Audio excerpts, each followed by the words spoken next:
Hello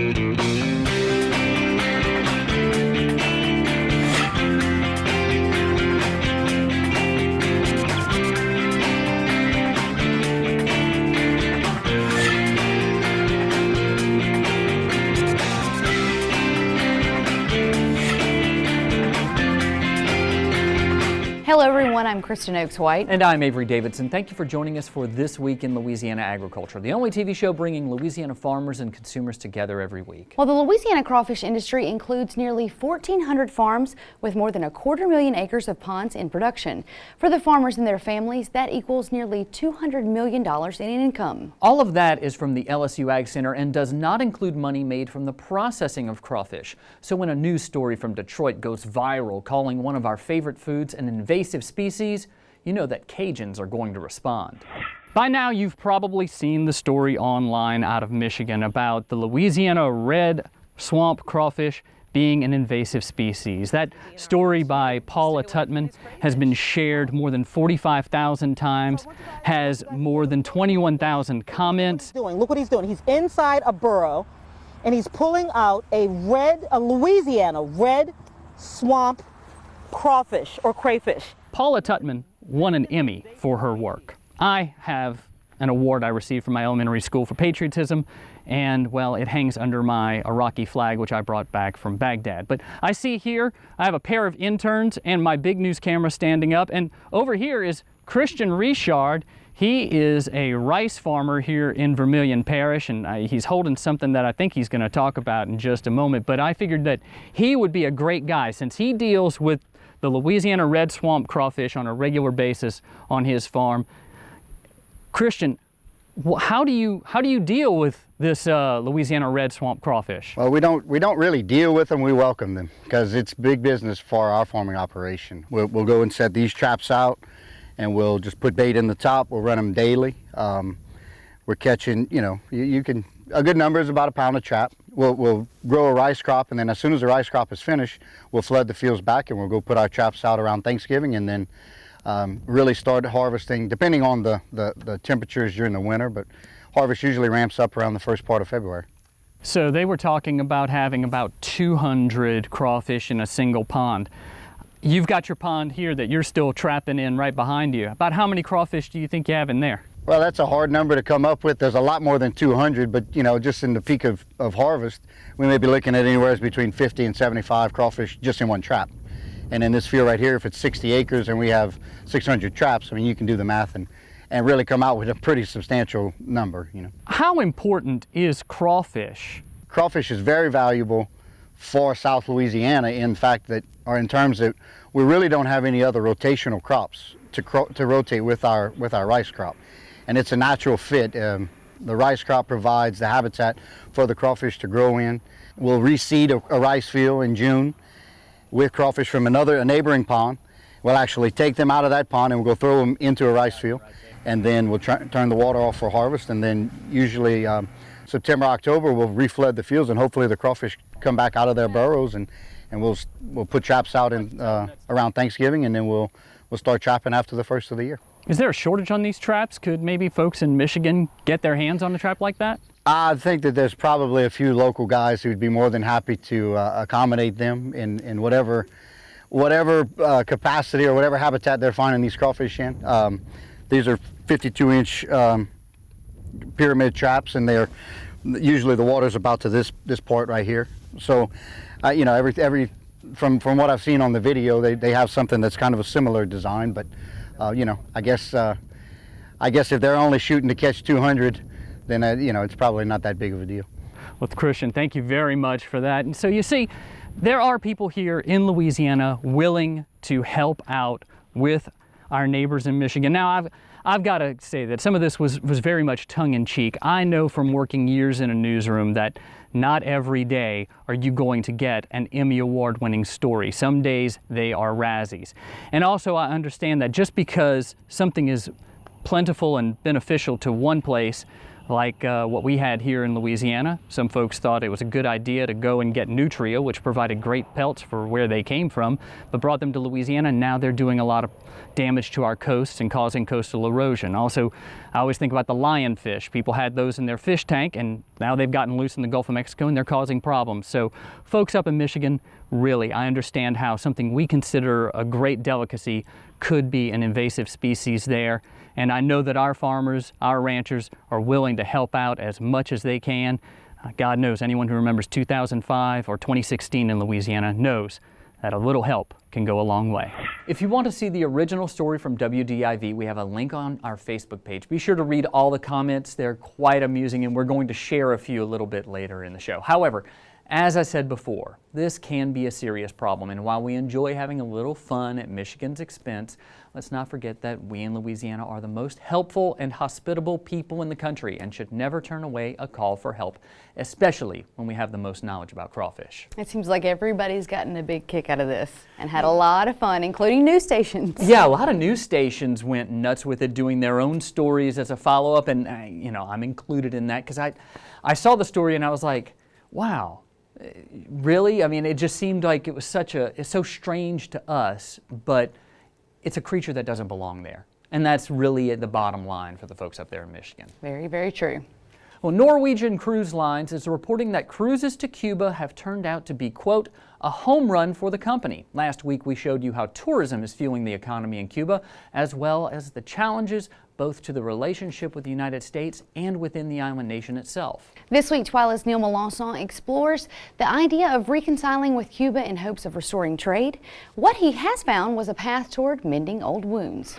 Even though this is not Bob Mackey's first trip to Cuba, he's learning something new every day he's here.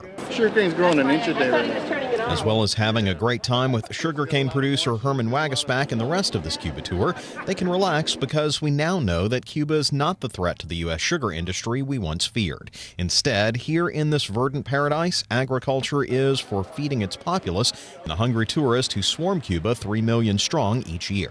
Still, there is a strong ag interest in Cuba, especially for Louisiana's rice farmers, for whom Cuba was once a large market worth $1 billion each year. It's a hope that keeps getting perpetually dashed as the market never seems to quite open up, and even if it did, there's no guarantee Cuba would have the funding to buy rice at pre-embargo levels. Perhaps no better place on the tour shows the struggle and reconciliation between our two countries than here. This is Vivero a la Mar, a 25-acre organic farm just outside of Havana. It was formed in the 90s in the wake of the collapse of the Soviet Union. During that so-called special period, Cuba was deprived of many of the implements in modern agriculture, such as farm chemicals, genetic research, and farm machinery. Many people went hungry, and they are only now just rebuilding. Still, Cuba must import more than 50% of its food from outside sources, while more than 50% of its farmland lies fallow. It's here in this organic garden that we meet Ramon Portal, humbly chopping up coconuts to refresh tourists in the Cuban summer heat. Ramon is a veteran, a man once the enemy of the United States. He shows us the picture of him shirtless here during the Revolution. But times have changed, as can be seen in the pictures he's acquired in his 81 years. The picture he's most proud of, though, is him with Pope John Paul II. Kneeling mere feet from the pontiff, the event was life-changing for Portal as the Pope's visit was profoundly changing to Cuba. Ramon is not just a worker here, but a plant doctor, a man specializing in natural remedies for everyday ailments, which are sold along with vegetables to the citizens of Havana.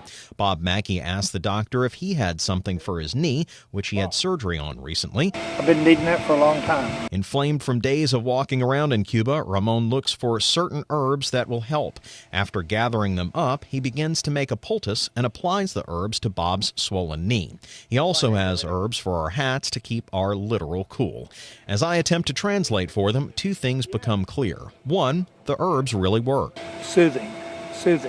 Two, Bob himself is a veteran like Ramon. See, the last time Bob was here was in 1962 as a member of the United States Navy during the Cuban Missile Crisis.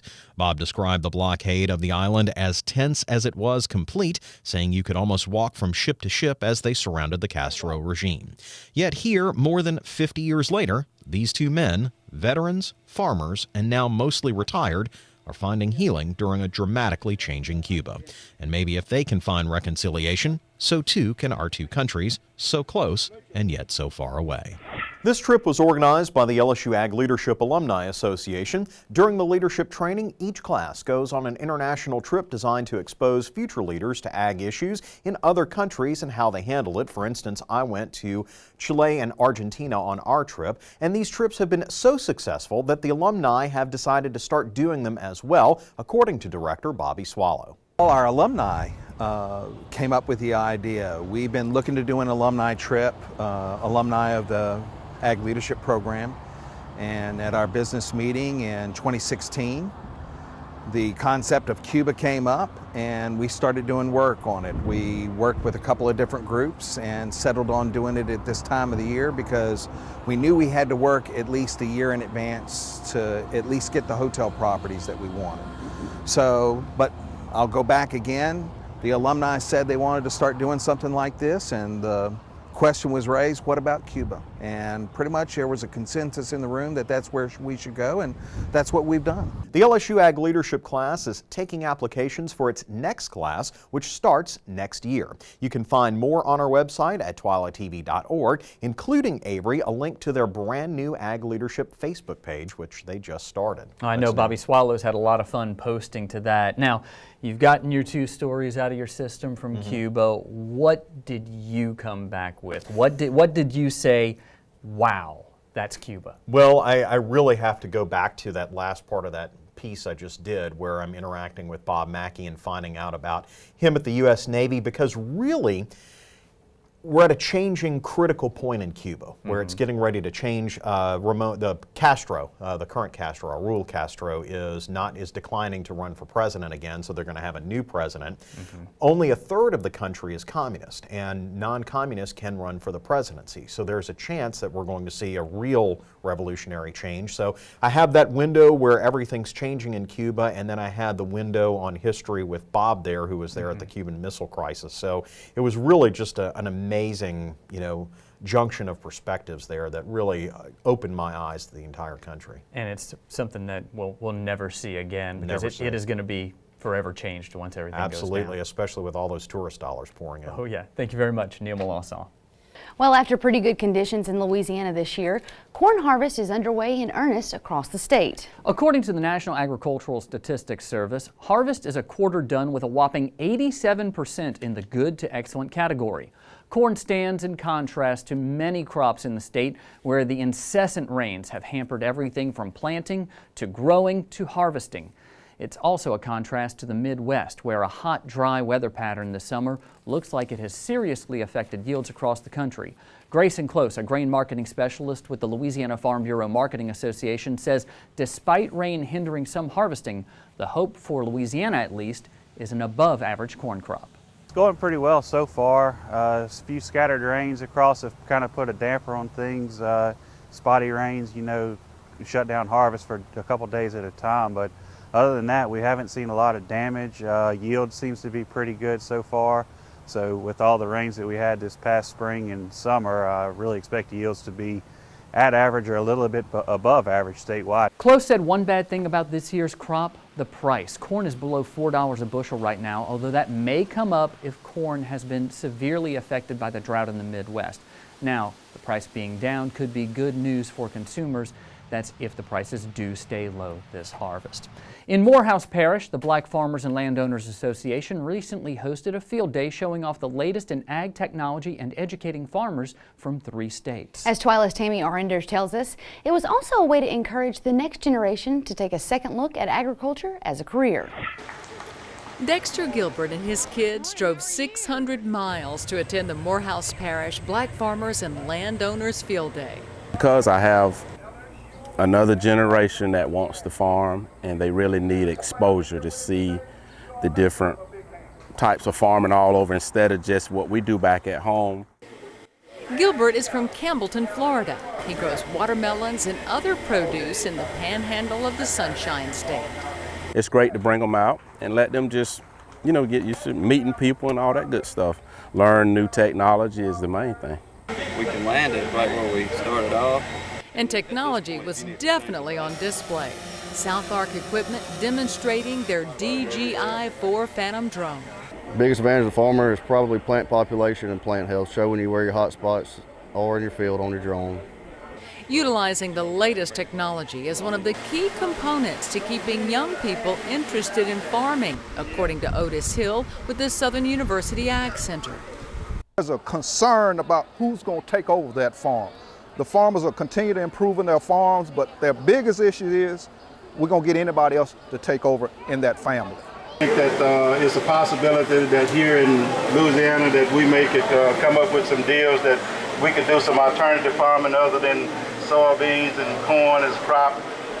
Harper Armstrong, the man who hosts this annual event on his property, is always looking for ways to have value-added features on his row crop farm in Morehouse Parish near Collinston. He's growing a lot of peas and decided it was time to invest in a mechanical pea picker. Putting in a few acres of vegetables right next to the predominant crop is one way growers are making some extra green. Part of the field day included valuable information from the SU and LSU Ag Centers about the latest in crop research. Another highlight of the field day was just down the road from Armstrong Farms. It was Michael C. C is experimenting with red poll cattle on his little 2.5-acre patch of pasture in Marouge. C says this breed is very popular in England. It has a reputation for being mild-mannered but yielding high-quality meat. They do well in limited space. They do well with inadequate forage. So I needed something that was easy to maintain. I needed something that could do well on the type of resources I had. C is an example of making the most of what you have, no matter the challenges. Just another lesson learned for the Gilbert farm family. It is a hard life, but somebody has to do it. But if it's something you love, I think that if you stick with it, it will be successful for you. In Morehouse Parish, I'm Tammy Orinder for This Week in Louisiana Agriculture. The group also heard about government programs available to help minority farmers. And for those impacted by the floods of 2016, there's recovery grant money available as well. Sad news to report this week. We've lost 2 giants in the sugar industry in as many months. Dr. Ben Lejeune, Sr., passed away on July 5th at the age of 73. Dr. Lejeune retired from the USDA Agricultural Research Service Station in Houma after 30 years of service, only to begin a second career at the LSU Ag Center. In 2000, Dr. Lejeune began working at the Sugar Research Center, and then in 2007 served as the department head of the Audubon Sugar Institute until his death. And exactly 1 month later, on August 5th, William Billy Schwing Patu III died. American Sugarcane League Executive Director Jim Seemaw called Patu an internationally recognized sugar industry leader who was visionary in his approach to the Louisiana sugar industry. I can personally say he was well known and loved in my hometown of New Iberia. Billy Patu was 84. I now hope they're fighting today. I hope they are.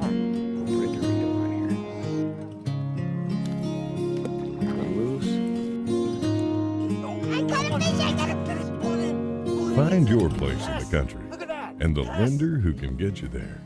Find Louisiana Land Bank. Financing for country homes, recreational property, farms and ranches, and agribusiness.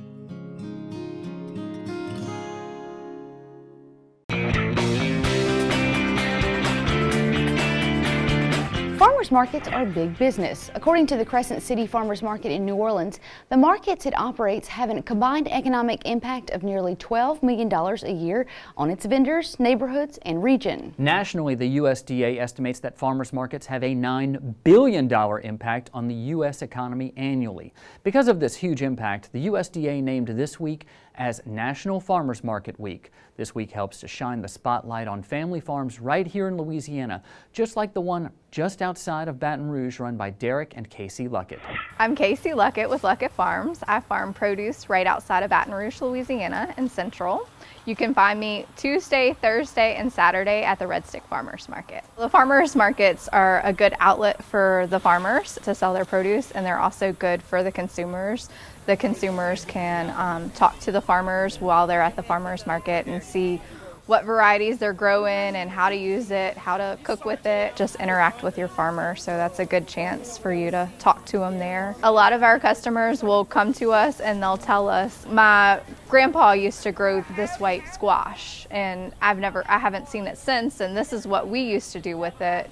And you can share your recipes and try to, kind of share your stories. So it's also good for the community. It's a sense of community. We have people that come out every week to the farmers market, and they're kind of like our friends now because they come visit us every week. There is definitely a higher quality of the produce that you get at the farmers market. Usually it's picked the night before or that morning, day before. Also, there's not really much of a carbon footprint there, so it's good because our food's traveling 20 minutes to the farmer's market versus the food that travels around the world from California or wherever. It is a community event at the Red Stick Market. We have face painting and we have music and you can have breakfast, and kind of like a social event. It's always a fun Saturday. You're supporting your local farmers, your local family farms. It's good for the economy. It's good for the community. It's fun for the family. We have a seasonal market on Tuesday at the Goodwood Library, the main library, from 8 to 12. We also are at the Thursday market at Pennington, behind Pennington, from 8 to 12. And then Saturday, downtown 5th and Main Street, every Saturday morning from 8 to 12. Red Stick Farmers Market. Luckett is one of more than 50 farmers who are members of the Red Stick Farmers Market. To learn more about Luckett Farms or the Red Stick Farmers Market, head over to our website at twilatv.org. Still to come on TWILA, fire up the crawfish boil. We're going to share some of the comments on that Michigan invasive species story.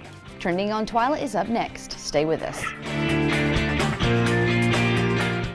Before you sweeten your morning joe,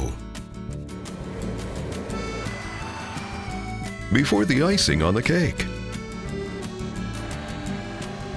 before the sugar hits the shelf. It begins with a family of sugarcane farmers dedicated to growing Louisiana for more than 220 years. The Sugarcane Growers of Louisiana, making life sweeter, naturally. Sugarcane, sweet sugarcane.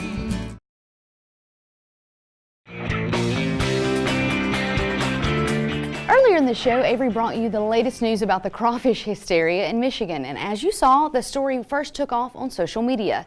WDIV Detroit's Crawfish Report racked up more than 4 million views and nearly 50,000 shares on Facebook. The story even dominated news feeds here in Louisiana, as Bayou State residents poked fun at our neighbors to the north, posting "Free the crawfish" all over Facebook. Julie Richard, wife of Christian Richard, who you saw in my story earlier, said, "We need to load up a trailer with traps and another with the pots. We could help them with their problem. Road trip." Chelsea Wimple said, "Please tell me this is a bad joke. Seriously? Bring them down here to Louisiana and we'll get rid of all of them for y'all." Scott Walker tweeted, "Please pray for Michigan. They are dealing with a crawfish invasion. Must watch video." Kevin Lee commented, "When we see those invasive creatures in Louisiana, we say laissez le bon temps rouler and they're gone pretty quick." Louisiana news outlets also had a field day responding to the original story. WWL in New Orleans tweeted this report in response: "Ever thought too many crawfish could be a problem? In Michigan it is." The Baton Rouge Advocate also posted a story, "Many lobsters have Michigan on alert." Yeah, I couldn't pass up a chance to jump in on that one and do a story. I knew you would. And it was a good comical relief. It was a nice relief from all the other things that we've had going on here, especially New Orleans flooding twice in 2 weeks and all those issues. It's nice to see a story that I think we can all have a nice laugh at here.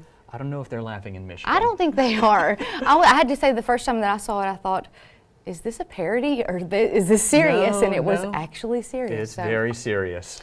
Well, moving on, another story that topped our news feed this week. NFL player and Louisiana native Al Woods made headlines for supplying the beef both on and off the football field. ESPN profiled the Indianapolis Colts player for his other job as a third-generation cattleman. In the offseason, Wood heads home to work on his family farm in Elton, Louisiana, where they run about 150 head of cattle.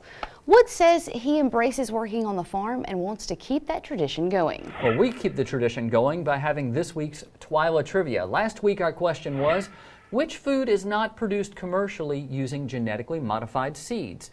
And the correct answer is B, strawberries. This week's question is, Out of 500 species of crawfish, how many are actually harvested for food? Is it A, 2, B, 5, C, 20, or D, all of them? To enter this week's Trending Trivia contest, simply log on to your Facebook or Twitter account and post your answer with the hashtag TWILA Trivia, or you can always submit your answer on our website at twilatv.org. And I made up one of those choices. Yes, you did. Yeah. Well, that does it for this edition of TWILA. Be sure to join us next week when we'll take you feasting on agriculture. Until then, you can watch all of our stories online at twilatv.org, and be sure to like us on Facebook, follow us on Twitter, Instagram, and Snapchat. Everywhere we're on the webs. For all of us here at TWILA, thanks for joining us. We hope to see you again right here next week.